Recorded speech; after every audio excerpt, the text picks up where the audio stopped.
ದೇವರ ನಾಮಕ್ಕೆ ಸ್ತೋತ್ರವಾಗಲಿ. ಇಂದಿನ ನಿರೀಕ್ಷೆ ವಾಕ್ಯಕ್ಕೆ ನಿಮ್ಮೆಲ್ಲರನ್ನು ಸ್ವಾಗತಿಸಿಕೊಳ್ಳುತ್ತಾ ಇದ್ದೇನೆ.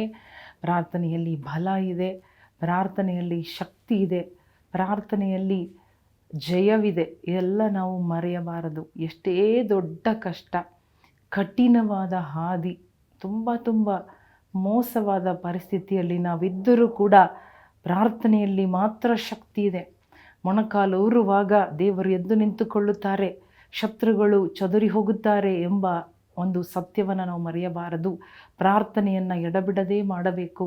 ಪ್ರಾರ್ಥನೆಯಲ್ಲಿ ಬಲ ಇದೆ ಎಂಬುದಾಗಿ ನಾವು ನೋಡುತ್ತಾ ಇದ್ದೇವೆ. ಮಾತ್ರವಲ್ಲದೆ ಇವತ್ತು ನಾವು ಓದಿಕೊಳ್ಳೋಣ ಒಂದು ವಾಕ್ಯ, ಕೀರ್ತನೆಗಳ ಪುಸ್ತಕ 55ನೇ ಅಧ್ಯಾಯ ಅದರ 6ರಿಂದ ನಾವು ಓದಿಕೊಳ್ಳೋಣ. ನಾನಂತೂ ದೇವರಾದ ಯೆಹೋವನಿಗೆ ಮೊರೆಯಿಡುವೆನು, ಆತನು ನನ್ನನ್ನು ರಕ್ಷಿಸುವನು. ತ್ರಿಕಾಲದಲ್ಲಿಯೂ ಹಂಬಲಿಸುತ್ತಾ ಮೊರೆಯಿಡುವೆನು. ಆತನು ಹೇಗೂ ನನ್ನ ಮೊರೆಯನ್ನು ಕೇಳಿ, ನನ್ನ ವಿರೋಧಿಗಳು ಅನೇಕರಿದ್ದರೂ ಅವರು ನನ್ನನ್ನು ಮುಟ್ಟದಂತೆ ಸುರಕ್ಷಿತವಾಗಿ ಇಡುವನು. ಹಾಲೆಲೂಯ. ನೋಡಿ, ಇಲ್ಲಿ ನಮ್ಮ ದೇವರು ಹಾಲೆಲೂಯ ಅನಾದಿ ಕಾಲದ ದೇವರಾಗಿದ್ದಾರೆ. ಅವರು ಇನ್ನೂ ಆಳ್ವಿಕೆ ಮಾಡುತ್ತಾ ಇದ್ದಾರೆ. ಅವರಿಂದ ಅಸಾಧ್ಯ ಯಾವುದೂ ಇಲ್ಲ. ಆದರೆ ನಾವು ಮಾಡಬೇಕಾದ ಕಾರ್ಯ ಏನು? ದೇವರು ಮಾಡಬೇಕೆಂಬುದಾಗಿ ಇರುವ ಕಾರ್ಯವನ್ನು ನೆರವೇರಿಸುವುದಕ್ಕೆ ನಮ್ಮ ಪ್ರಾರ್ಥನೆ ಅವರಿಗೆ ಸಹಾಯವಾಗುತ್ತದೆ. ಪ್ರಾರ್ಥನೆ ಅವಶ್ಯವಾಗಿದೆ. ಇಲ್ಲಿ ದಾವೀದ ಅರಸನು ಹೇಳುತ್ತಾ ಇದ್ದಾನೆ, ದೊಡ್ಡ ಅರಸನು, ಅವನಿಗೆ ಯಾವ ಕಡಿಮೆ ಇರಲಿಲ್ಲ. ಅವನು ಹೇಳುತ್ತಾ ಇದ್ದಾನೆ, ನಾನಂತೂ as for me I will pray. ನಾನು ದೇವರಾದ ಯೆಹೋವನಿಗೆ ಮೊರೆ ಇಡುವೆನು. I will call on to God. ನಾನು ದೇವರನ್ನೇ ಮೊರೆ ಇಡುವೆನು, ದೇವರನ್ನೇ ಕರೆಯುವೆನು. ಎಲ್ಲ ಪರಿಸ್ಥಿತಿಗಳಲ್ಲಿ ತ್ರಿಕಾಲದಲ್ಲಿಯೂ ನಾನು ದೇವರನ್ನು ಮೊರೆ ಇಡುವೆನು. ಎಲ್ಲ ಕಾಲದಲ್ಲಿಯೂ 3 ಹೊತ್ತು ದೇವರನ್ನ ನೋಡಿ ನಾನು ಪ್ರಾರ್ಥಿಸುವೆನು. ಅವರು ನನ್ನ ಪ್ರಾರ್ಥನೆಯನ್ನು ಕೇಳಿ ಅವರು ನನ್ನನ್ನು ರಕ್ಷಿಸುವರು. ಹಲ್ಲೆಲೂಯಾ. ಮಾತ್ರವಲ್ಲದೆ ನನ್ನ ವಿರೋಧಿಗಳು ಅನೇಕರು ಇದ್ದರೂ ಕೂಡ ಅವರಿಂದ ನನ್ನನ್ನು ಮುಟ್ಟದಂತೆ ಸುರಕ್ಷಿತವಾಗಿ ಇಡುವರು. ನನ್ನನ್ನು ದೇವರು, ನನ್ನ ವಿರೋಧಿಗಳು ಅನೇಕರು, ಆ ಅನೇಕವಾದ ವಿರೋಧಿಗಳು ನನ್ನನ್ನು ಮುಟ್ಟದ ಹಾಗೆ, no enemy can touch me. God will never allow anything to touch me. ಆ ರೀತಿ ದೇವರು ನೋಡಿಕೊಳ್ಳುತ್ತಾರೆ. ನಾನು ಮೊರೆ ಇಡುವೆನು, ನಾನು ಪ್ರಾರ್ಥಿಸುವೆನೆಂಬುದಾಗಿ ದೃಢವಾಗಿದ್ದಾರೆ. ಇದೇ ರೀತಿಯಾಗಿ ನಾವು ಕೂಡ ಅನೇಕ ವಿರೋಧಿಗಳಿಂದ, ಅನೇಕ ಜನರಿಂದ ವಿರೋಧವಾಗಿ ನಾವು ನಡೆಸಲ್ಪಡುತ್ತಾ ಇದ್ದೀವ. ನೋಡಿ, ಕೆಳಗಡೆ ಓದಿ ನೋಡುವಾಗ ಅವರು ಯಾರು, ವಿರೋಧಿಗಳು ಯಾರು ಎಂಬುದಾಗಿ ನೋಡುವಾಗ, ಅವರು ತಮ್ಮ ಸುಖವನ್ನು ನಂಬಿ ಇರುವವರು, ದೇವರಿಗೆ ಭಯಪಡದೇ ಇರುವವರು, ದ್ರೋಹಿಯಾಗಿ ಅವರು ನಾವು ಸಮಾಧಾನದಿಂದ ಇರುವಾಗ ಅವರು ನಮಗೆ ದ್ರೋಹ ಮಾಡುತ್ತಾರೆ. ಮಾತ್ರವಲ್ಲದೆ ನಮಗೆ ವಿರೋಧವಾಗಿ ಕೈ ಎತ್ತುವವರಾಗಿ ಇರುತ್ತಾರೆ. ಹಲ್ಲೆಲೂಯಾ. ಮಾತ್ರವಲ್ಲದೆ ನೋಡಿ, ಬಾಯಿಯಲ್ಲಿ ಬೆಣ್ಣೆಯಂತೆ ಅವರು ಮಾತನಾಡುತ್ತಾರೆ, ಹೃದಯದಲ್ಲಿ ಕಲಹ ತುಂಬಿರುತ್ತದೆ.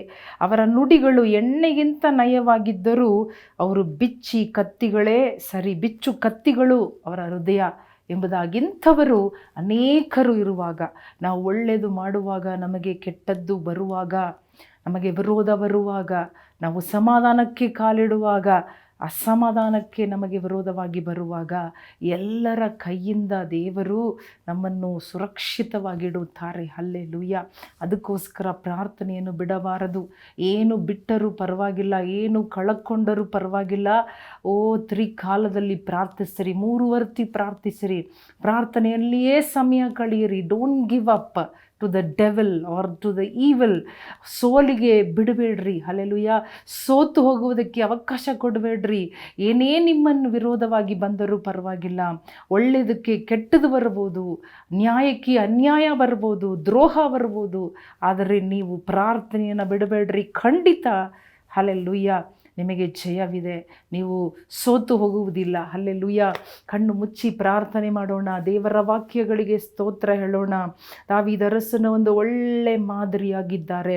ಹಲ್ಲೆಲೂಯಾ. ಅವರು ಹೇಳುತ್ತಾ ಇದ್ದಾರೆ, ನಾನಾದರೂ as for me I will only look to God, I will call upon. ನಾನು ಮೊರೆ ಇಡುತ್ತೇನೆ, ನಾನು ಯಾರಿಗೂ ಹೋಗಿ ಮೊರೆ ಇಡುವುದಿಲ್ಲ. ಇವತ್ತು ನಮ್ಮ ಮೊರೆ ಯಾರ ಬಳಿಗೆ ಹೋಗುತ್ತಾ ಇದೆ? ನಮ್ಮ ಕೂಗು ಯಾರಿಗೆ ಹೋಗುತ್ತಾ ಇದೆ? ಯಾರನ್ನು ನೋಡಿ ಮೊರೆ ಇಡುತ್ತಾ ಇದ್ದೇವೆ? ಯಾರನ್ನು ನೋಡಿ ಬಿನ್ನಹ ಮಾಡುತ್ತಾ ಇದ್ದೇವೆ? ಭಿಕ್ಷೆ ಬೇಡುತ್ತಾ ಇದ್ದೇವೆ? ಮನುಷ್ಯರ ಮುಂದೆ ಹೋಗಿನ, ಲೋಕದ ಮುಂದೆ ಹೋಗಿನ, ಅಥವಾ ಐಗುಪ್ತದಲ್ಲಿರುವ ಕುದುರೆಗಳನ್ನು, ರಥಗಳನ್ನು, ಐಶ್ವರ್ಯವನ್ನು ನಂಬಿನ? ಇಲ್ಲ, ನನ್ನ ದೇವರು ನನ್ನನ್ನು ನನ್ನ ವಿರೋಧಿಗಳ ಕೈಯಿಂದ, ನನ್ನ ವಿರೋಧಿಗಳು ಅನೇಕರು ಇರಬಹುದು, ಅನೇಕರಿಂದ ನಾನು ಹಾಗೆ ಮಾಡಲ್ಪಡುತ್ತಾ ಇರಬಹುದು, ಆದರೆ ದೇವರು ಒಬ್ಬರ ಕೈಯಲ್ಲಿ ಕೂಡ ನನ್ನನ್ನು ಒಪ್ಪಿಸಿಕೊಡುವುದಿಲ್ಲ. ಹಲ್ಲೆಲೂಯಾ. ಒಬ್ಬರ ಇಷ್ಟಕ್ಕೂ ನನ್ನನ್ನು ಒಪ್ಪಿಸಿಕೊಡುವುದಿಲ್ಲ. ನನ್ನ ದೇವರ ಇಷ್ಟ ನಡೆಯುತ್ತದೆ, ನನ್ನ ದೇವರ ಚಿತ್ತ ನಡೆಯುತ್ತದೆ. ಆದ ಕಾರಣ ದೇವರು ಅಂದುಕೊಂಡದೇ ನನ್ನ ಜೀವನದಲ್ಲಿ ನೆರವೇರುತ್ತದೆ, ನಿಲ್ಲುತ್ತದೆ. ಆದ ಕಾರಣ ನಾನು ಪ್ರಾರ್ಥಿಸುವೆನು, ಮೊರೆ ಇಡುವೆನು, ಆತನನ್ನೇ ಮೊರೆ ಇಡುವೆನು. ಅಪ್ಪ, ನಿಮ್ಮನ್ನೇ ನಾವು ಮೊರೆ ಇಡುತ್ತಾ ಇದ್ದೇವೆ. ಈಗಲೂ ಕೂಡ ನಿನ್ನ ಮಕ್ಕಳ ಪರವಾಗಿ ಮೊರೆ ಇಟ್ಟು ಪ್ರಾರ್ಥನೆ ಮಾಡುತ್ತಾ ಇದ್ದೇನಪ್ಪ. ಯಾರ್ಯಾರು ಇಂಥ ಕಷ್ಟದಲ್ಲಿ, ವಿರೋಧದಲ್ಲಿ ಇದ್ದಾರೋ ಅವರನ್ನು ಮುಟ್ಟಿ ರಕ್ಷಿಸಿ ಅವರನ್ನು ಬಿಡಿಸಪ್ಪ ಏಸಪ್ಪರ. ಅವರ ವಿರೋಧಿಗಳು ಕೂಡ ಅವರ ಸ್ನೇಹಿತರಾಗಲಿ ಅಪ್ಪ. ಹಾಗೆ ಮಾಡುವವರು ಸ್ನೇಹಿತರಾಗಿ ಬರಲಿ, ಅರ್ಥ ಮಾಡಿಕೊಂಡು ಸಮಾಧಾನವಾಗಲಿ. ಯೇಸು ಕ್ರಿಸ್ತನ ನಾಮದಲ್ಲಿ ಬೇಡಿಕೊಳ್ಳುತ್ತೇವೆ ನಮ್ಮ ತಂದೆಯೇ. ಆಮೇನ್, ಆಮೇನ್.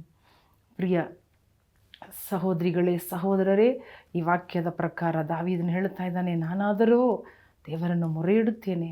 ಆ 3 ವರ್ತಿ, ಬೆಳಿಗ್ಗೆ, ಮಧ್ಯಾಹ್ನ, ಸಾಯಂಕಾಲ, ಎಲ್ಲ ವೇಳೆಯಲ್ಲೂ ದೇವರನ್ನು ನೋಡಿ ಮೊರೆ ಇಡುವೆನು. ಖಂಡಿತ ದೇವರು ನನ್ನನ್ನು ರಕ್ಷಿಸುವನು. ಅದೇ ಮಾತನ್ನು ನಾವು ಹೇಳೋಣವ, ಅದೇ ಪ್ರಾರ್ಥನೆಯನ್ನು ನಾವು ಹಿಡಿದುಕೊಂಡು ಮಾಡೋಣವ. ದೇವರು ಖಂಡಿತ ನಿಮ್ಮನ್ನು ರಕ್ಷಿಸುತ್ತಾರೆ. ದೇವರು ನಿಮ್ಮನ್ನು ಆಶೀರ್ವದಿಸಲಿ. ಆಮೇನ್.